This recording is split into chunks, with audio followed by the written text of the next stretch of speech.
Baraka, mambo vipi? Mambo ni poa. Uko vizuri ndugu yangu? Mimi niko poa kabisa. Hebu tueleze, kwa mara ya kwanza umepata nafasi ya kucheza mechi yako ya kwanza ukiwa kwenye kikosi cha wachezaji 11 walioanza na jezi ya Simba Sports Club. Kwa mwazi nimejisikia vizuri kwa kuwa hakuna ambaye anaweza akaanza mechi afa akapata kufunga. Maana kufunga ni kitu cha heri ambacho kila mtu anakiwaza. Kwa hiyo nimepata nafasi ya kuaminiwa, nashukuru Mungu, nimetumia chance fresh. Hebu tuambie, wakati unajua sasa naanza mechi inaanza, nini ambacho kwako kilikuwa kinazungumza? Maandalizi kama yalizidi, kuna kitu ulikifanya kwa ajili ya kuja kucheza vizuri hii mechi ya leo?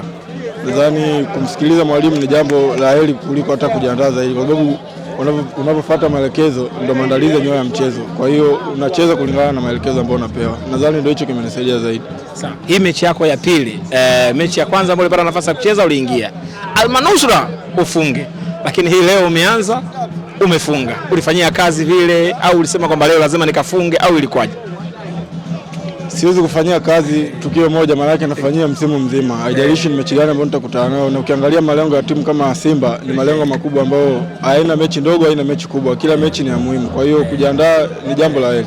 Sawa. Ulitarajia leo kama utafunga au ni bao ili zawadi kwa mtu?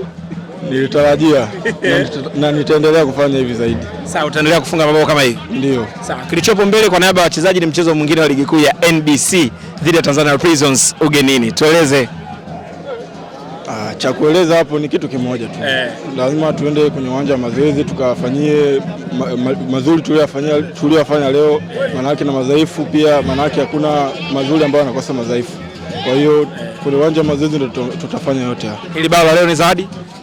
Sio zawadi, zawadi inakuja. Watu waendelee kusubiri. Au sio? Ndio. Bwana kila la. Au tuambie zawadi nini inakuja? Nashukuru. Inatosha kwangu. Kwa nini nasema yote inatosha? Maana nitaongea mengi lakini yote kazi ni ya muhimu zaidi. Tusubiri zawadi inakuja. Zawadi ni nyingi. Shukrani sana. Asante.